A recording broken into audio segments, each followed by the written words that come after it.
Welcome, everybody, to our leadership lunch chat with Jen Wilson and myself. And today we are back together after I think we've only gotten together like once over since we got back from Engage, and I then we've been know. doing them separate. It's been a weird few weeks of just coordination, but happy to be here with you today talking about the things that are on our mind. So, Jen, did you want to get started? Sure, Amy. And for our audience, our friends who are participating with us, I just wanted to tell you that Amy and I decided to do kind of a potpourri or a miscellaneous discussion of all the stuff that's rambling around in our minds since we haven't been together, she and I, or had a live conversation of any kind in a month, maybe. So we have a lot to catch up on. So I'm going to start with personal news, and that is I've said it here at some point. How I take care of my parents. My mom broke her leg 11 weeks ago and returned home finally after healing, and can walk again at 91 years old, and that's huge for me. Glad to So hear that. yeah, it's a massive blessing, and I'm so proud of her for that. And in a month, she's going to be able to walk down the aisle in a long dress and sit down in a pew at church and watch her namesake get married, which is super exciting. My oldest daughter. So that was what we were shooting for. We did visual imagery and talked about the possibility of her doing that, and that's what dragged her out of off the bed and out to try to walk with the pain and everything. And it's been amazing. So that's cool. We also have a lot of our friends and some family affected by Hurricane Ida, and how that swept through, all through the country, of course. So starting with Baton Rouge and New Orleans, but also all really hard hit friends in New Jersey in particular, in New York, and our prayers and good thoughts are headed your way, just for hopefully quick cleanup. Hopefully nothing was irreparably damaged, and hopefully no loss. So far everybody I know is okay, but they are underwater in their basements, and it's a mess, and it's so sad. Such a terrible setback for all those folks. So we're thinking about you for sure. So if we turn to business, there's all kinds of stuff happening in the news, and all sorts of stuff happening. And one of the things that Amy and I were talking about is kind of interesting innovations that have been talked about, but not necessarily done. And now we're seeing some of that done. And so maybe you want to talk a little bit about some of those things you've been seeing, Amy, and I'll add to it as we go. Yeah, I think over the summer, what's been exciting is the amount of money that's been coming into the fintech accounting space. And, all these years of saying that things are going to change, and it probably escalated things even more with COVID, but actually seeing investment go into the space to automate what some tech companies have been working on for a long time, but also accounting firms even being interested in creating their own innovations and technology as well is really cool for me to see. And, so things such as, this summer we've seen money go into Pilot, into Flowcast raised a huge amount of money. And just this week, Vic AI did as well, which is showing that even outside of the profession, we need to move, because this is the expectation of the industry at large, of the expectation of the financial advisors and the people that we work with, that we are using automated tools so that we spend more time with our clients. So, and these are dashboarding tools, they're audit tools, they're, things that are robotic in nature, artificial intelligence. So all of these, it's not just one thing. And, it's even disrupting the advisory space as well, with something like Pilot, to see funding go into that. So I just think it's something that we really need to think about. I know I read an article this week about Markham putting money into an audit automation tool as well. And there's lots of audit automation tools that are being developed out there, including through the AICPA and other software companies. But it just shows that we can't ignore this. And if you put your head in the sand and think that it's just not going to affect you, or we're not going to learn it, or we're going to do things the way we've always done it, and not actually dedicate the time to learning about it or finding ways that you can invest in tools like this so we bring it to the future faster, it's really going to leave what you do behind. I couldn't agree more. And, it's obviously we're very focused on the pandemic being a disruptor and changing the game and all that stuff. But before the pandemic, you, Amy, and I, and many others have been talking about disruption coming. And we've been talking about it coming not in the form of a germ, but instead coming in the form of technology. Automation was going to change the game, and firms are going to be using it, and it's going to dramatically improve their efficiency and their insights and their ability to add value to clients. And that is going to mess up those that aren't using it. It's a game changer. It's been a game changer. It's accelerating in its game-changing abilities, technology. So we've been talking about it as a disruptor. Also, next gen, the rise of next gen, the oldest millennial, those young pups, the millennials, the oldest one is 40, for crying out loud. That's not that young of a pup. So the next gen folks are rising into leadership. They're in middle management and in senior leadership these days, folks. And they want a different client experience. They want a different service experience. They're going to expect automation. They're going to expect personalization. They're going to expect customization. And they're going to expect a lot more remote. When you're in person, they're going to want it to be collaborative, not hiding out in their conference room with some staff and some monitors or something. That's not the wave of the future. So anyway, this whole disruption thing isn't just the pandemic, because I do think some people are like, gosh, it'll settle down after when the virus finally settles down, all this will settle down. No, it won't.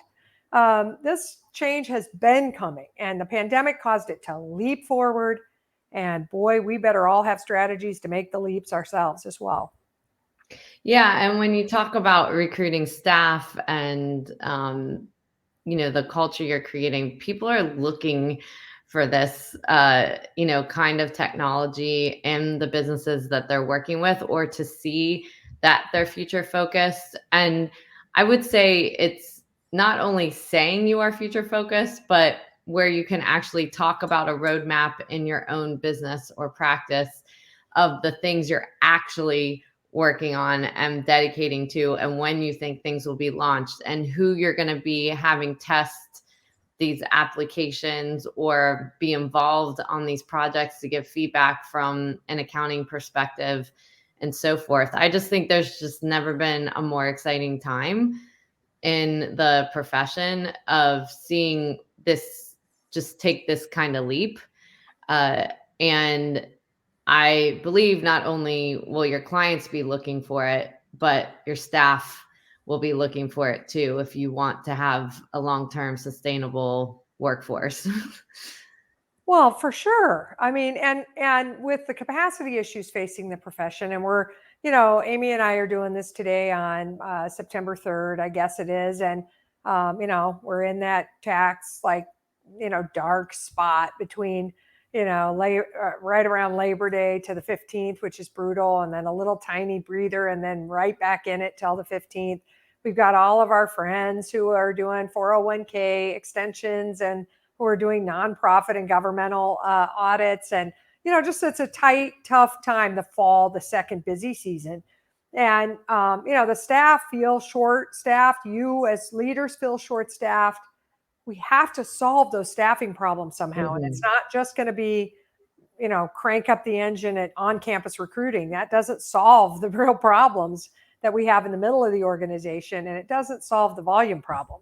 And so automation, man, I mean, it's a critical component, and staff want to know, hey, we're trying to work smarter. We're trying to figure out how to strip some of this out, have smarter jobs, less mundane jobs, more insightful, difference-making jobs. That's the kind of firm that future leaders and next-gen rising talent want to work for.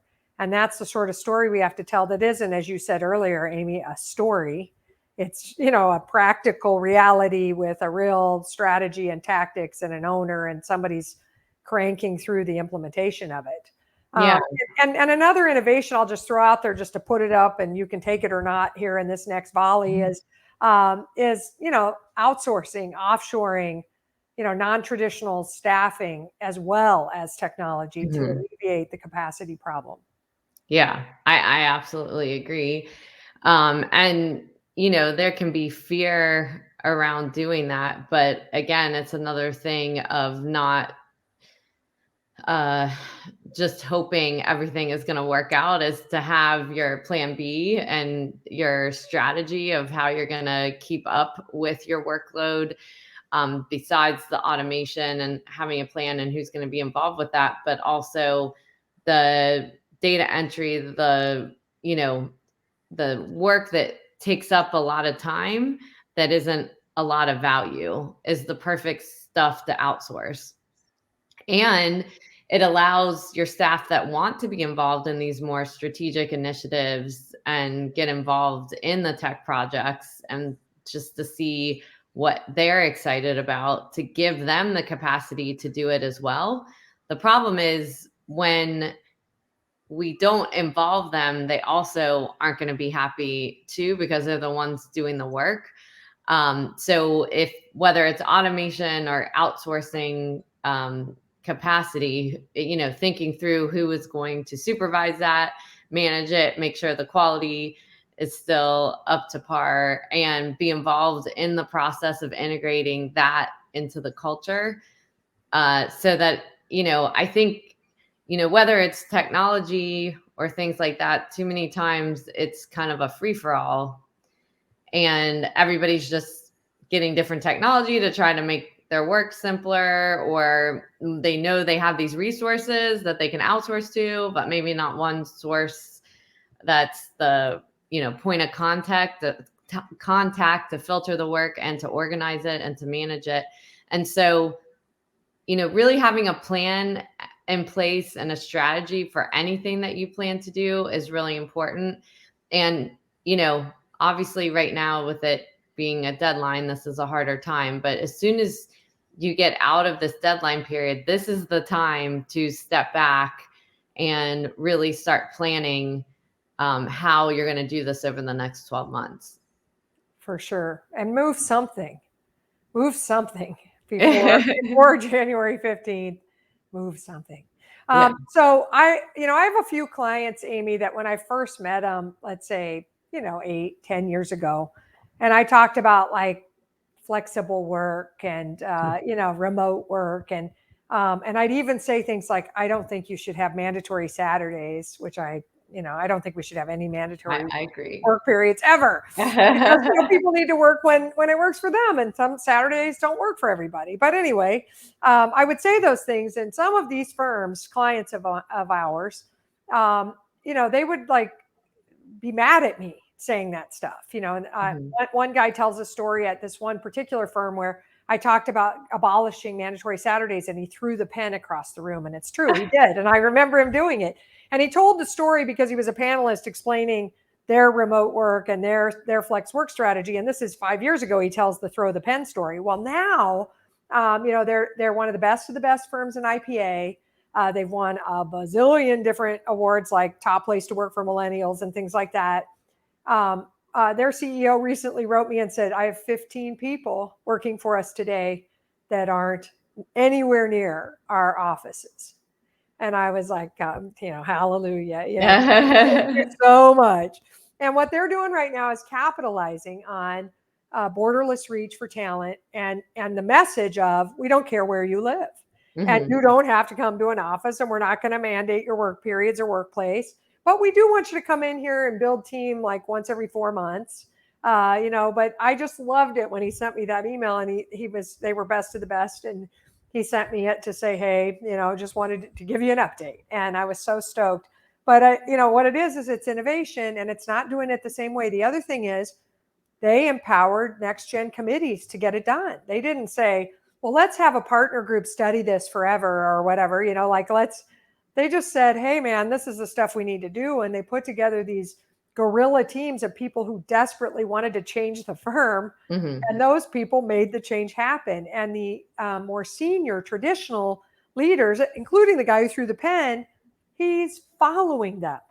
He's not, he's not at the tip of the spear saying, I'm leading this effort. He's smart enough to say, hey man, I'm going to hang back and empower these leaders to tell us how it should be done. And I'm going to fund it, and I'm going to communicate it, and then I'm going to model it by doing it.